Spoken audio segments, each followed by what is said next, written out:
자, 지난주에 이어서 계속해서 이 시간 말씀을 같이 나눕니다. 말씀의 제목은 메신저보다 메시지라는 제목으로 세 번째 같이 나누고자 합니다.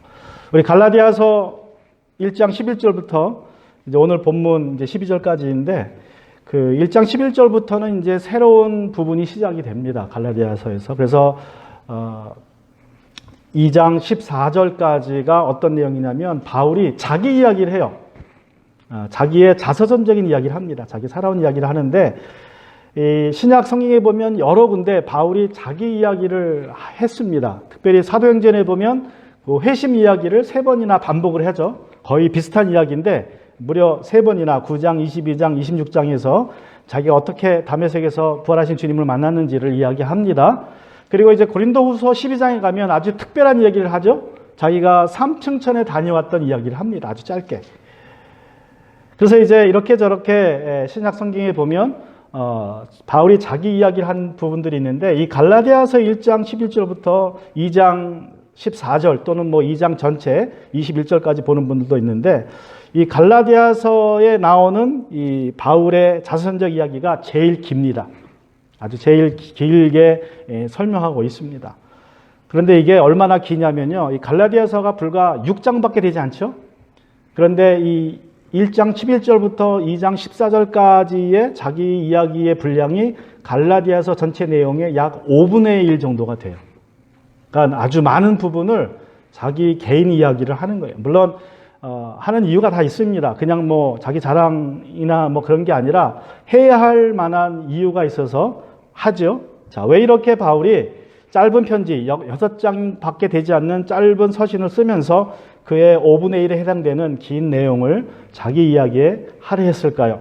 그것은 뭐 이제까지 우리가 살펴보았던 것처럼 바울이 공격당하였고 그리고 바울이 전하는 메시지가 공격당하였기 때문입니다. 그래서 그것을 변호하기 위해서 이제 자기 이야기를 이제 하는 것입니다. 그래서 그 학자 중에 마테라라는 학자가 이제 바울이 자신이 전한 복음을 변호하고자 또 자신을 변호하고자 이렇게 길게 자기의 이야기를 했는데 그것을 다음과 같이 분석을 했습니다.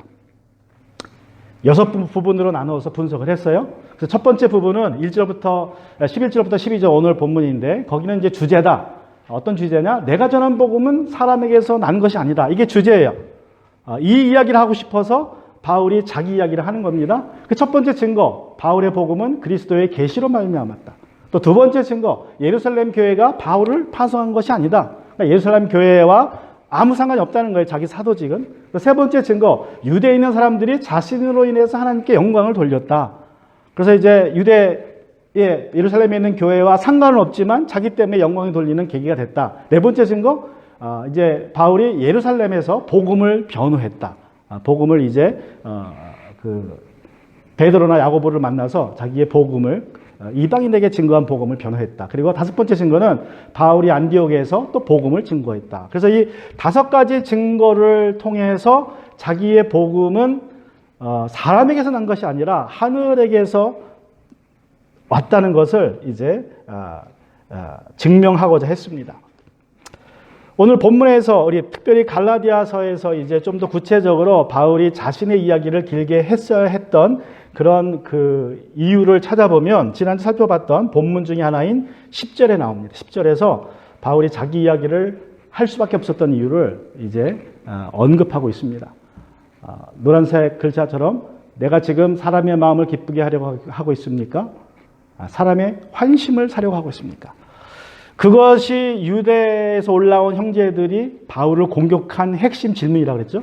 바울은 사람을 기쁘게 하려고 했던 사람이다. 바울은 하나님을 기쁘게 하는 것이 아니라 사람을 기쁘게 하려고 했고 사람의 환심을 사려고 했다. 그래서 반쪽 복음을 증거했다. 하나님의 은혜만 증거했지 하나님의 율법을 증거하지 않았다. 그가 전한 복음은 반쪽 복음이다. 자, 이 말을 전해 들은 바울은 개인적으로 굉장히 모멸감을 느꼈을 것입니다. 자기가 사람들의 마음을 기쁘게 하려고 했다. 또 사람의 환심을 사려고 했다는 그 말은 정말 바울에게는 아주 모멸적인 그러한 이야기입니다.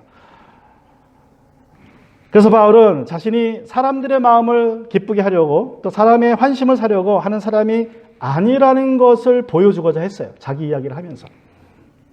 그래서 자기 이야기를 길게 이제 하면서 자기 이야기의 맨 마지막 부분 2장 11절부터 13절에서 이제 아주 결정타를 날립니다. 나는 사람을 기쁘게 하는 사람이 아니라는 것에 대한 아주 결정적인 이야기를 해줘요. 어떤 이야기입니까? 거기 가보면 그런데 게바는 베드로죠. 안디옥에 올라왔을 때 잘못한 일이 있어서 나는 얼굴을 마주보고 그를 나무랬습니다. 꾸짖은 거죠. 그것은 게바가 야고보에게서 몇몇 사람이 오기 전에는 이방 사람들과 함께 음식을 먹다가 그들이 오니 할례 받은 사람들을 두려워하여 그 자리를 떠나 물러난 것입니다. 나머지 사람들도 그와 함께 위선을 하였고 마침내는 바나바까지도 그들의 위선에 끌려갔습니다. 그래서 베드로가 안디옥에서 이방인들과 잘 주의 만찬을 하다가 야고보가 보낸 사람들 유대인들이 올라오니까 그때부터는 이제 이방인들과 교제를 안 하기 시작해요. 그리고 마치 안 했던 것처럼 행동하기 시작했고 그를 따라서 바나바와 다른 유대인 형제들도 이제 이방인들과의 교제를 꺼려합니다. 하지 않습니다. 그 모습을 보고 바울이 어떻게 했다는 거예요? 바울이 바나바를 면전에서 꾸짖었다는 거예요. 그러니까 아마도 한 번은 같이 식사하다가 유대에서 올라온 사람들이 유대인들이 들어오니까 베드로가 벌떡 일어났겠죠.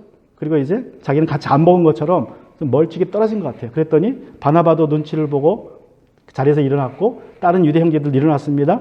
그 모습을 본 바울이 그 사람들이 있는데 그의 면전에다 대고 꾸짖은 거예요. 이 위선자야.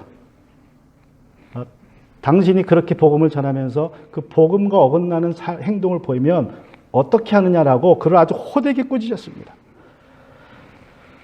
여러분, 이 가톨릭 학자들은 이 사건이 별로 신빙성이 없는 사건이라고 얘기를 해요.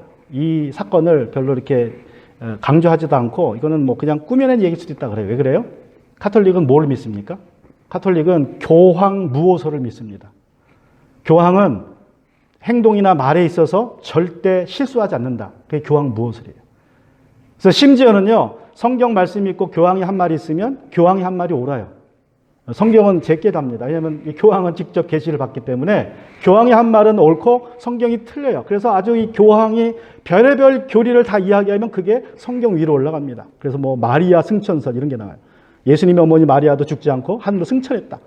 뭐 신의 어머니니까 당연히 뭐 그냥 그게 인간의 논리를 생각하는 거죠. 그런 식으로 해서 아주 허황된 교리들이 엄청 많습니다. 이 캐톨릭에. 그러니까 교황 무오소를 믿는 사람들에게는 베드로가 바울에게 꾸짖음을 받았다는 게 이해가 안 되는, 그 있을 수가 없는 일이에요. 어떻게 베드로가 첫 번째 교황이라고 믿는데 그게 어떻게 실수를 합니까? 그 사람이. 어떻게 잘못을 해요? 그러니까 이 사건은 이건 바울이 꾸며낸 이야기인 것 같다라고 이렇게 주장을 해요. 지금 뭐 우리가 베드로 뭐 교황 무오설 이런 걸 믿지 않고 베드로가 첫 번째 교황이라는 걸 믿지 않지만 어쨌든 그래도 베드로는 그 당대에는 믿음의 기둥이었습니다. 예루살렘 교회의 지도자였고 예수님의 수제자였어요.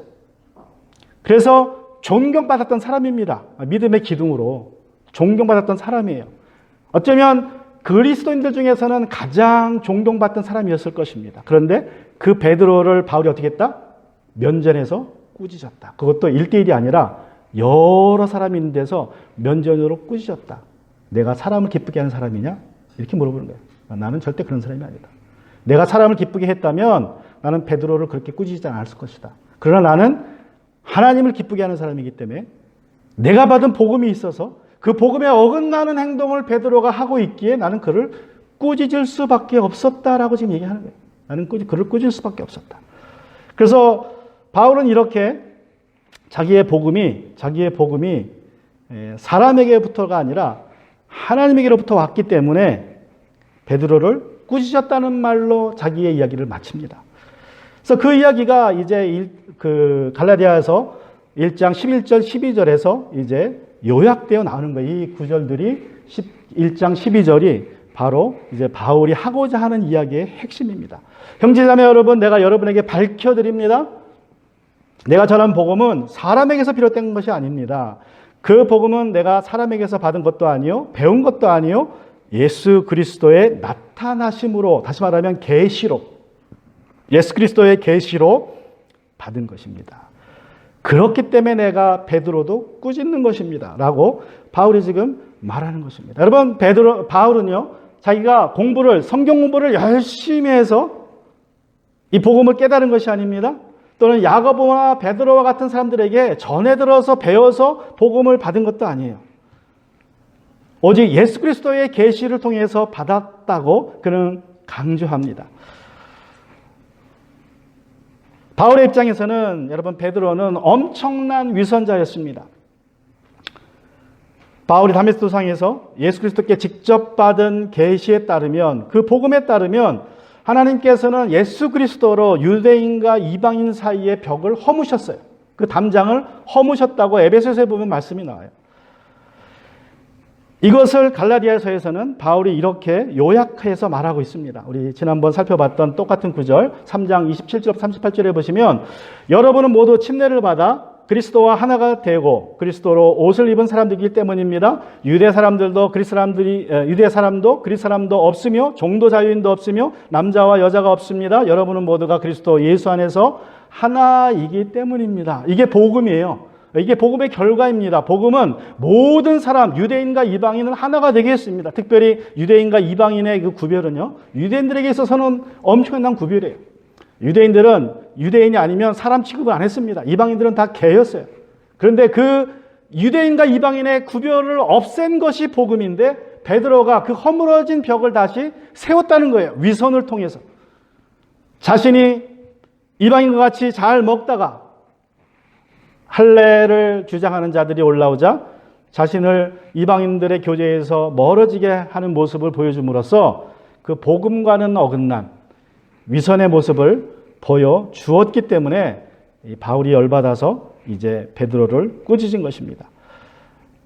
그가 이렇게 자신 있게 했었던 것, 베드로를 꾸짖었던 것은 그리스도에게서 받은 그 계시가 바로 자신의 복음이었기 때문이라는 것입니다. 그래서 바울은 12절 말에서 예수 그리스도의 나타나심으로 받은 것이라고 강조하고 있습니다. 그리고 다시 한번 16절에서도 얘기해요. 그 아들을 이방 사람들에게 전하게 하시려고 그 일을 나에게, 예수님을 나에게 나타내 보이셨습니다. 다시 한번 계시라는 표현을 씁니다. 계시. 다시 한번 계시로 자기가 복음을 받았다. 하나님께서 나에게 계시를 보여주셨다라고 말합니다. 자, 이 계시로 복음을 받았다고 바울은 이제 여기서 두 번이나 이야기하는데, 여러분이 혹시 고린도전서 15장 말씀을 기억하고 있다면 좀 상충되는 부분이 있다라고 생각할 수 있습니다. 고린도전서 15장 3절부터 5절 부활장에 보면 바울이 이렇게 얘기하죠. 나도 전해받은 중요한 것을 여러분에게 전해드렸습니다. 그러면서 그것은 곧 그리스도께서 성경대로 우리 죄를 위하여 죽으셨다는 것과 무덤에 묻히셨다는 것과 성경대로 사흘날에 살아나셨다는 것과 게바에게 나타나시고 다음에 12자에게 나타나셨다고 하는 것입니다. 즉 복음을 이야기해요.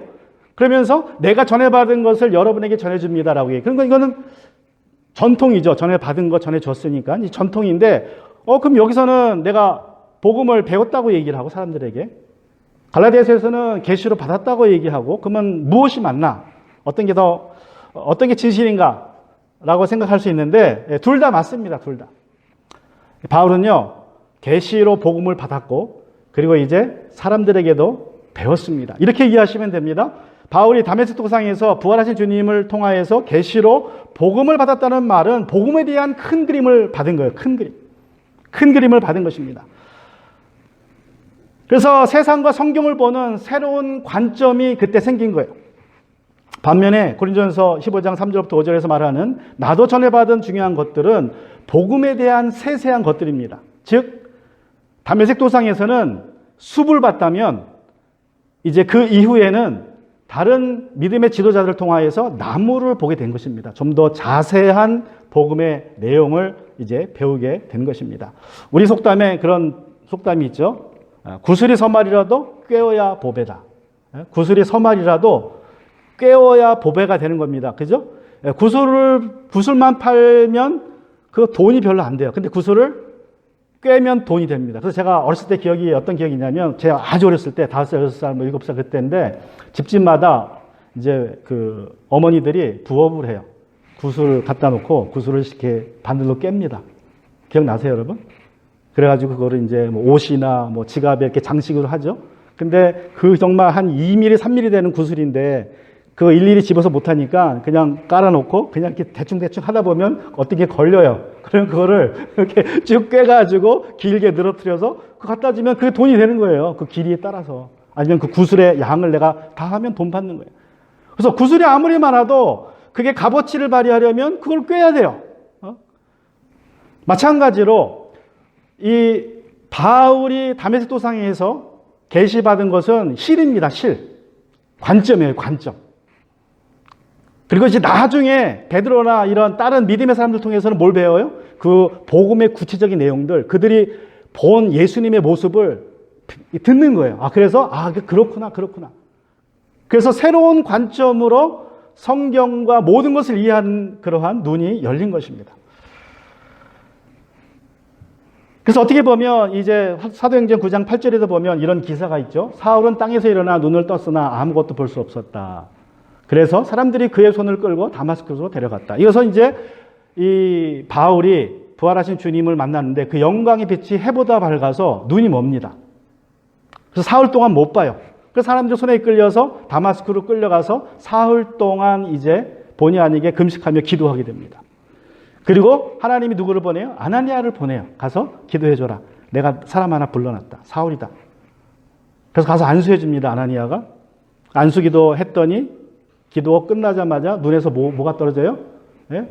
눈에서 이제 비늘 같은 것이, 우리 18절 보시면 사울의 눈에서 비늘 같은 것이 떨어져 나가고 그는 시력을 회복하였다. 영안이 열린 거예요. 영안이. 새로운 관점이 생긴 겁니다. 세상을 보는 관점, 성경을 보는 새로운 관점이 그에게 주어졌어요. 자, 그러면 이 부활하신 주님께 다메섹 도상에서 받은 바울이 받은 그 관점은 무엇인가? 복음은 무엇인가? 그 구슬을 꿰는 금실은 무엇인가 하면 티모시 조지라는 우리 성경학자가 갈라디아 주석에서 5가지를 받았다고 얘기해요. 5가지 계시를 받았다. 첫 번째 계시는 이거다. 하나님이 십자가에서 죽은 메시아를 살리심으로 그가 하나님과 하나이라는 주장을 확증하셨다. 즉 예수님이 그랬죠. 하나님과 나는 하나이다. 나는 곧 하나님의 아들이다. 그것을 하나님이 부활로 확증하셨다는 거예요. 자, 그거를 계시로 알게 되었다. 두 번째 계시는 예수는 하늘에 오르셔서 하나님의 우편에 앉아 계시지만 땅에 있는 그의 백성들과 실질적으로 연결되어 있다. 이건 뭐예요? 예수님은 교회의 머리이고 교회는 그의 몸이다. 그래서 예수님이 저 위에 계시지만 몸과 연결되어 있다. 그러니까 그 교회론이 나옵니다. 교회론. 그 세 번째 계시는 바울은 부활하신 예수님께서 권능으로 영광으로 다시 오심으로 구약의 언약을 성취하실 것이고 마지막 때에 온 인류는 하나님의 심판과 분노 아래 있게 하실 것임을 계시받았다. 즉 구약에서 말하는 그 마지막 때, 마지막 날, 그날, 그 심판의 날이 마침내 임할 것이고 그때 우리의 구원이 완성된다는 것을 바울이 이제 깨달았습니다. 계시로 받았습니다. 네 번째 계시, 바울은 하나님은 유대인들뿐만 아니라 이방인들에게도 구원의 문을 열어두심을 계시받았다. 자, 구원의 문이 다 열렸다. 온 민족에게. 어떻게 열렸냐? 마지막 계시. 바울은 유대인이나 이방인이나 다 똑같은 율법의 행위가 아니라 믿음으로 의롭게 된다는 계시를 받았다. 이것이 바울이 받은 계시입니다. 큰 그림이에요. 관점이에요. 이 5가지 계시를 두고 바울이 뭐라 그래요? 나의 복음이라고 합니다. 나의 복음. 나의 복음. 그래서 로마서 2장 16절과 또 16장 25절을 보면요. 아주 바울이 대담하게 나의 복음이라는 표현을 써요. 나의 복음의 이름 바와 같이 하나님이 예수 그리스도로 말미암아 사람들의 은밀한 것을 심판하시는 그날이라. 또 16장 25절에서 나의 복음과 예수 그리스도를 전파함은 영세전부터 감추었다가, 이건 이제 개역성경 버전이고요. 우리 세번역에서는 나의 복음이라는 표현보다는 내가 전한 복음이라는 뜻으로 이렇게 표현을 합니다. 그래서 이제 갈라디아서 그 1장 11절에도 내가 전한 복음이라 그래요. 영어로는 그냥 my gospel 그렇게 표현됐습니다. 여러분 성경에서요, 신약 성경에서 그 어느 제자도 나의 복음이라고 말한 사람이 없어요. 하나님의 복음, 그리스도의 복음이라는 표현은 자주 나옵니다. 바울이 자주 썼어요. 그런데 그와 더불어서 바울은 과감하게 나의 복음이라고 표현하는데, 왜냐하면 다메섹 도상에서 계시를 통해서 그 복음을 받았기 때문에 그것을 나의 복음이라고 표현하는 것입니다. 그래서 바울은 첫 번째로 계시로 복음을 받았고 큰 그림을 받았고 관점을 받았고 두 번째로 믿음의 사람들에게 그 예수님의 삶에 대한 소소한 내용들을 전해 들었어요. 그게 이제 고린도전서 15장 3절부터 5절에 나오는 내용입니다. 또 바울은 어떻게 배웠느냐? 기도와 명상을 통해서 또 수시로 부활하신 주님께 음성을 듣고 배웠습니다. 수시로. 그게 바로 이제 고린도전서 11장 23절부터 25절에 나오는 이야기예요. 내가 여러분에게 전해준 것은 주님으로부터 전해받은 것입니다.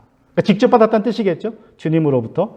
그러면서 곧 주 예수께서 잡히시던 밤에 빵을 들어서 감사를 드리신 다음에 떼시고 말씀하셨습니다. 이것은 너희를 위하는 내 몸이다. 이것을 행하여 나를 기념하여라. 식후에 잔도 이와 같이 하시고 말씀하셨습니다. 이 잔은 내 피로 세우는 새 언약이다. 너희가 마실 때마다 이것을 행하여 나를 기념하여라.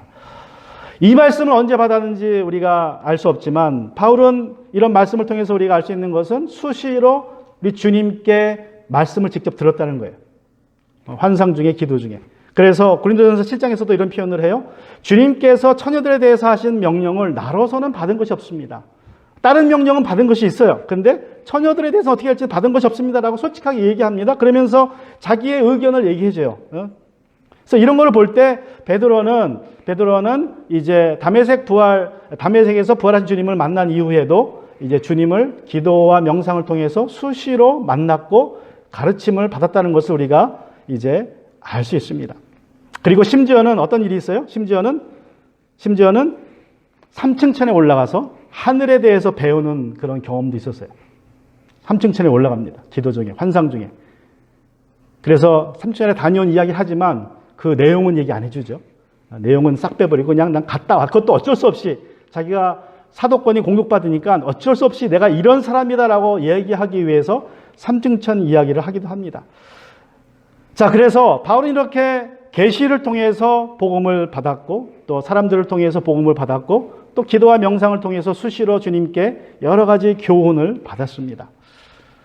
중요한 것은 바울이 회심할 때 영안이 열렸다는 거예요. 세상을 보는 관점, 복음을 보는 관점이 생겼다는 것입니다. 그리고 그 이후에도 말씀을 계속 공부함으로 이제 그 관점으로 구슬을 꿰므로 보배를 만들었다는 거예요. 보배를. 그리고 혼자 기도와 명상을 통해서도 또 주님께 직접 배웠다는 것입니다. 여러분, 우리가 회심을 통해서 구원받습니다. 우리가 회심할 때는 왜 회심해요? 하나님의 아들 예수 그리스도께서 나 때문에 죽으셨다는 것을 우리가 깨닫고 회심합니다. 그죠? 그게 복음이에요. 예수님이 지금 부활하셔서 하늘에 계신다는 것을 우리가 깨닫고 이제 회심하고 그 회심한 이후에도 우리는 성경 공부를 통해서 구체적으로 예수님이 어떻게 사셨는지 무엇을 가르쳤는지를 계속 우리는 배워 나가야 한다는 것입니다. 그런데 어떤 배움은 나눌 수 없는 배움도 있어요. 아까 말씀드린 것처럼 바울이 주님께 직접 배웠는데 3층천에 갔다 온 배움은 나누지 않습니다. 딱 입을 닫아버려요. 그냥 그것도 아주 겸손하게 얘기하죠. 그게 누군지 모르겠지만 환상 중에 그랬는지 아니면 그냥 정신이 멀쩡했을 때 그랬는지 모르겠지만 나는 3층천에 다녀온 사람을 알고 있다라고 이야기하면서 3층천 이야기를 합니다. 그러나 자세한 내용은 이야기해 주지 않아요. 왜냐하면 유익이 안 되기 때문에. 그래서 여러분, 우리가 개인적으로 주님께 배우는 것들이 있어요. 개인적으로. 근데 그런 것들은 대부분은 나한테는 유익하지 다른 사람한테 유익하지 않아서 나눔의 거리는 되지 않습니다. 그래서 나눌 필요가 없어요. 간증할 필요도 없어요. 그냥 말하고 싶으면 갔다 왔다 하면 끝나는 거예요. 구체적으로 그 내용을 얘기할 필요가 없어요. 구체적으로 뭐 얘기해봐야 그게 영혼 구원에 도움이 안 됩니다. 어떻게 알아요? 부자와 나사로 이야기 보면 우리가 알 수 있죠.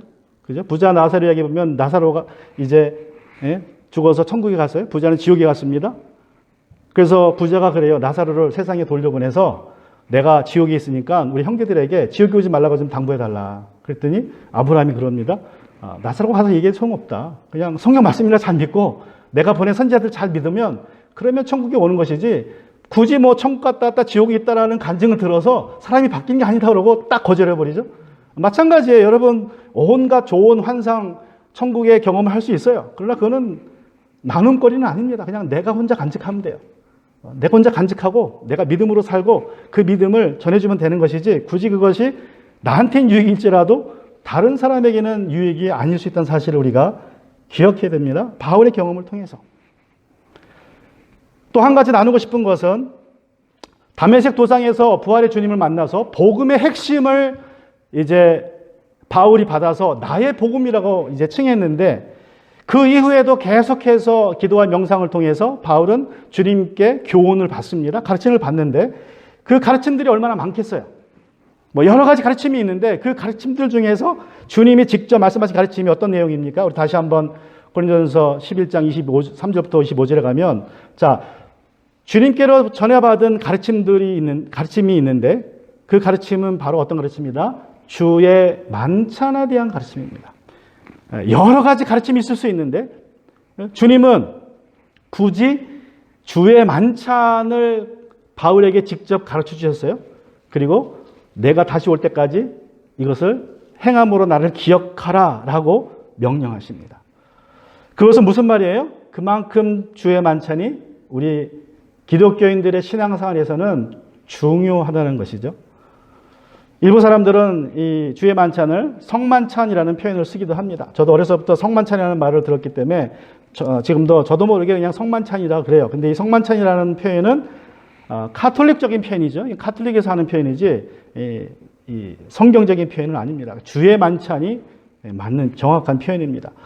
그래서 이 카톨릭에서는 주의 만찬을 성만찬이라고 불러서 이제 하나의 의식화했습니다. 그래서 이 카톨릭의 전통이 심지어 성경 안에도 들어와 있어요. 그래서 세번역 성경에 보면 이 주의 만찬을 설명하는 부분의 그 말씀의 제목을 성만찬이라고 적어놨어요. 굉장히 잘못된 겁니다. 이거는 그냥 주의 만찬이라고 했어야 되는데 카톨릭의 용어를 개신교 사람들이 보는 성경 위에다가 딱 적어놓은 거는 잘못된. 그만큼 이제 우리 개신교의 신학이 카톨릭의 영향을 받아서 아직도 그 영향권을 벗어나지 못하고 있다는 그런 이야기입니다. 자, 그래서 이제 주의 만찬이 맞는데 예수님이 이제 잡히시는 날 밤에 제자들과 마지막으로 식사하셨기 때문에 최후의 만찬이라고 합니다. 그리고 주의 만찬이라고도 합니다. 예수님은 우리들에게 그 주의 만찬을, 최후의 만찬을 주님의 제자들이 모일 때마다 행함으로써 나를 기념하라고 명령하셨어요. 나를 기념하라. 그것이 바로 이제 이 고린도전서 11장 23절부터 25절의 말씀이에요. 그래서 빵을 떼고 포도주를 마심으로 나를 기념하라. 나를 기념하라. 제가 이 교회에서 사역하는 20년 동안 주의 만찬은 몇 번 하지 않았습니다. 코로나 사태 이전에는 우리가 예배 후에 식사를 같이 하는 것으로 주의 만찬을 하는 것을 주의 만찬으로 여기고 교제의 시간을 가졌는데 이제 코로나 때문에 그것조차 하지 못하고 있습니다. 우리가 이제 한국 음식을 이렇게 나누면서 제가 주의 만찬을 기념하는 교제로 이렇게 했다고 말씀을 드렸지만, 한편으로 마음속에 좀 아쉬운 것은 이 포도주와 빵이 상징하는 것을 우리가 한국 음식이나 다른 음식으로 표현하기가 좀 막막해요. 빵을 뗄 때 예수님이 부서지는 몸, 희생하는 그 희생의 사랑이 나옵니다. 그리고 그 빨간 포도주를 마실 때에 새 언약의 피가 이게 떠오를 수 있죠. 그래서 굉장히 좋은 상징인데 한국에서 밥과 국은 그걸 상징하기가 참 힘들어요.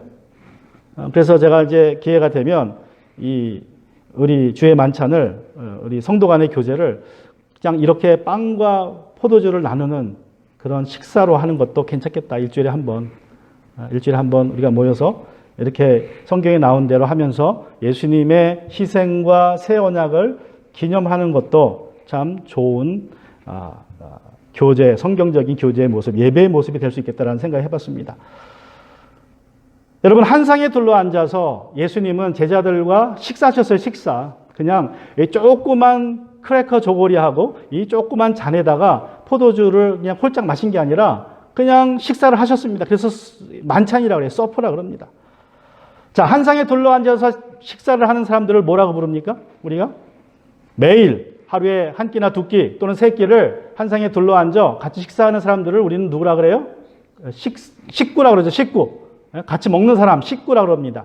또는 가족이라 그래요. 가족은 일본식 표현이에요. 그건 혈연을 중요시하는 표현이고, 식구라는 것은 같이 먹는 사람들이 식구입니다. 그래서 우리 한국 사람들은 식구라 그래요. 한 지붕 아래서 한 식탁에 앉아서 먹는 사람들이 식구다. 그 사람이 우리 패밀리다라는 뜻입니다. 패밀리. 그래서 주의 만찬은 뭘 상징하느냐? 우리가 예수님의 피로, 예수님의 그 십자가로 한 형제 되었다는 거예요. 한 형제. 한 식구 되었다. 한 식구 되었다. 하나님이 우리 아버지시다. 그것을 기념하는 것이 주의 만찬입니다. 바울은 11절을 시작할 때에 어떻게 시작합니까? 갈라디아서 1장 11절을 형제 자매 여러분이라는 말로 시작해요. 형제 자매 여러분. 여러분, 바울이 지금 갈라디아 성도들을 볼 때 얼마나 열받았습니까? 그들은 예루살렘에서 올라온 유대인 형제들의 말을 듣고, 자, 바울은 사람의 기쁨, 사람을 기쁘게 하는 사람이다. 사람의 환심을 사는 사람이다. 복음도 반쪽만 전해줬다. 라는 그러한 말을 이제 그 말을 듣고 넘어가서 바울에 대한 반감을 가지고 있는 사람들인데, 그들을 향해서 바울은 형제라고 부르네요. 형제자매 여러분. 이 말은 몇 가지 의도가 있는 것 같은데, 첫 번째 의도는 이 형제자매 여러분이라는 말을 통해서 바울이 갈라디아 교회 성도들과 가졌던 그 주의 만찬을 기억하게 하는 것 같아요. 한 식탁에 같이 둘러앉아서 떡을 떼던 그 장면을 기억나게 해서 우리는 식구다. 우리는 식구다. 우리는 주님을 아버지로 하나님을 아버지로 믿는 식구다라는 것을 이제 기억나게 하려고 이렇게 표현을 쓴 것이라고 생각이 됩니다. 비록 그들이 잘못했지만, 바울을 열받게 했지만, 바울은 여전히 그들을 형제 자매로 대하고 있는 거예요. 또 그들을 형제 자매라고 부른 것은 뭐를 또 염두에 둔 거예요? 뭐를? 어떤 가능성을? 아직 이들이 하나님을 완전히 떠나서 다른 복음으로 간 것은 아니라는 것을 가정하고 있어요. 만약에 복음을 떠나서 다른 복음으로 갔다면 그러면 형제라고 안 부르겠죠.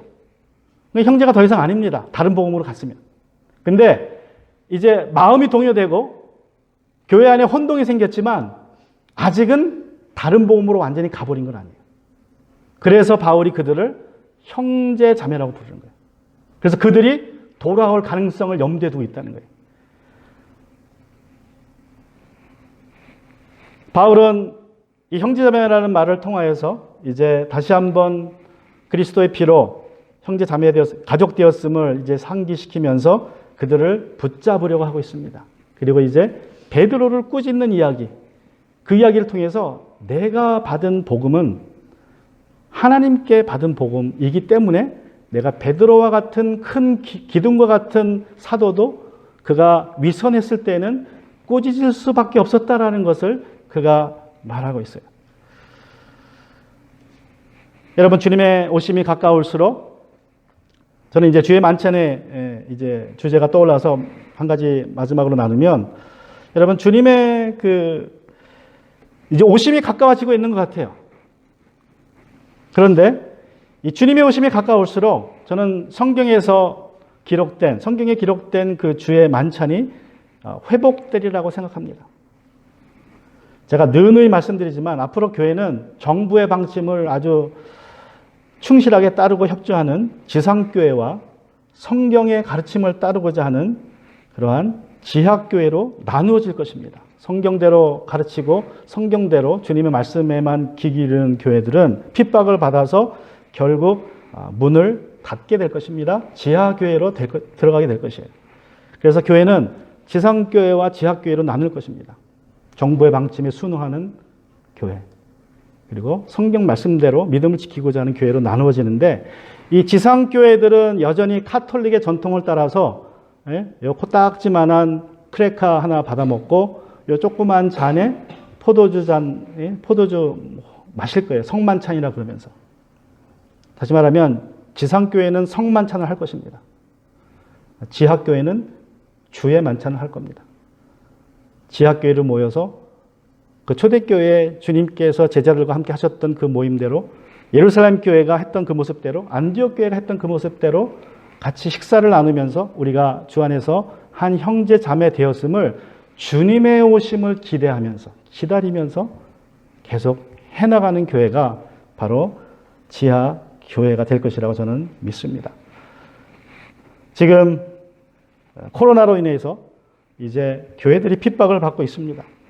한국은 이 코로나 핑계로 교회가 이 좌석수의 10%밖에 모이지 못하죠. 또 우리는 백석이라 그러면 10명밖에 못 모이는 거예요. 그러니까 작은 교회들은 얼마나 타격이 큽니까? 그런데 그거를 큰 교회들은 뭐 그래도 1000명 모이면 100명이라도 모이지만 10명 모이는 교회는 어떻게 하겠어요? 미국도 마찬가지고 특별히 캘리포니아 같은 그 지역에 보면 이 코로나를 핑계로 해서 25% 이상 모이지 말라고 그랬다고 그러더라고요. 지금 캘리포니아는 25% 이상 모이지 말라.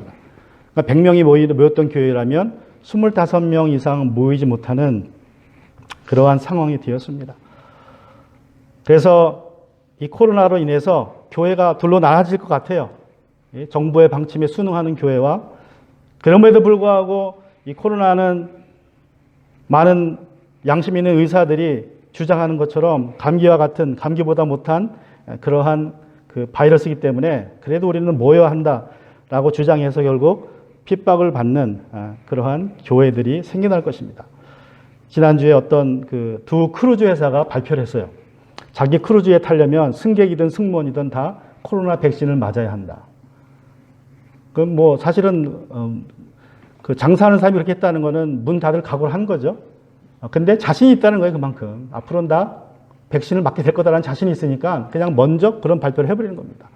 그런 운동들이 다 확산될 거예요. 이제 백신 안 맞으면 학교 오지 말아라, 직장 오지 말아라.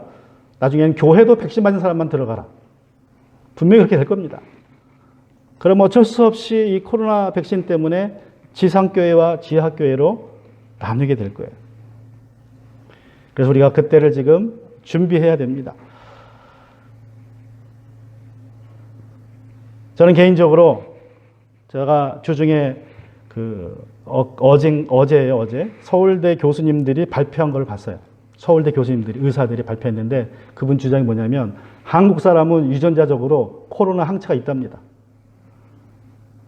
그분들이 발표를 했어요. 한국 사람들은 유전자 안에 코로나 항체가 있어서 감기보다 못한다는 거예요. 그래서 코로나 백신을 맞아도 항체가 안 만들어지는 이유는 한국 사람은 유전자에 있기 때문에 감기보다 못한 바이러스이기 때문에 이 몸 자체가 항체를 만들 생각을 안 한대요. 몸 자체가 그걸 방어할 수 있는 그 유전자적인 면역 체계가 이미 확증되어 있기 때문에 그 항체가 만들어지지 않는다고 합니다. 그래서 백신 맞아도 소용없고 감기보다 못한 백신인데, 코로나 바이러스인데 그 백신을 맞으라는 것도 이상하고 서울대 의사들이, 교수들이 아예 신문에도 발표를 했더라고요. 물론 몇 명이 믿을지는 모르겠지만 그런 주장은. 그래서 우리가 이 마지막 때에 특별히 우리가 사는 이 시대에 코로나로 인해서 많은 혼동이 있는데 우리에게 분별이 필요합니다. 주님께서 우리에게 분별의 영을 주시고 인도하셔야 됩니다. 그 분별의 영의 기준 중에 하나가 바로 복음입니다. 복음. 확실한 복음이 있어야 돼요. 여러분, 메신저보다 메시지가 더 중요한데 우리가 받은 복음이 더 중요합니다. 그래야지만 우리가 세상을 잘 판단할 수 있어요. 누가 잘못을 해도. 바울에게 나의 복음이 있었기 때문에 베드로가 잘못했을 때 그를 꾸짖을 수 있었던 거예요. 그를 지적해서 바른 길로 가게 할 수 있었던 것입니다. 마찬가지로 내게 지금 바른 복음이 있어야 내가 이 코로나라는 어려운 상황 속에서 내가 어떻게 믿음 생활을 할 수 있는지를 우리가 판단할 수 있어요. 그리고 잘못된 길로 가고 있는 사람이 있다면 그를 바로잡아 줄 수 있습니다. 그래서 오늘 이 시간에는 한번 생각해 보세요. 여러분에게 나의 복음이 있습니까? 바울처럼. 바울이 가지고 있는 그 복음이, 내가 비록 계시로는 받지 못했다 하더라도 나에게 바울이 갖고 있었던 그러한 복음이 있는지 한번 우리가 생각해 봐야 될 줄로 믿습니다. 그래서 제가 다시 한번 요약해 봤어요. 앞에 나눈 이야기지만 나의 복음이 어떤 복음일까? 나의 복음이라는 것은 바로 이런 복음입니다. 아들 예수 그리스도께서 십자가에 죽으셨지만 죽음에서 살아나심으로 하나님의 아들로 확증되셨다. 하나님과 한 분이시다. 부활하신 예수는 하늘에 오르셔서 하나님의 우편에 계시지만 지금 이 교회를 통해서 우리와 연결되어 있다. 그래서 이 교회론이 굉장히 중요합니다. 이 교회론. 또 부활하신 예수께서 권능과 영광으로 다시 오셔서 하나님의 백성을 하나님의 심판과 분노에서 건져주실 것이다. 예수님의 십자가 죽음으로 유대인뿐만 아니라 이방인들도 이제 구원의 문이 열렸고, 우리 모두가 다 누구나 믿음으로 구원받는 것이다. 이것이 우리에게 확실히 있으면 우리가 판단할 수 있습니다. 분별할 수 있습니다. 그와 같은 저와 여러분 되기를 주님의 이름으로 축원합니다. 이 시간 같이 우리 기도하기 원합니다. 오늘 기도할 때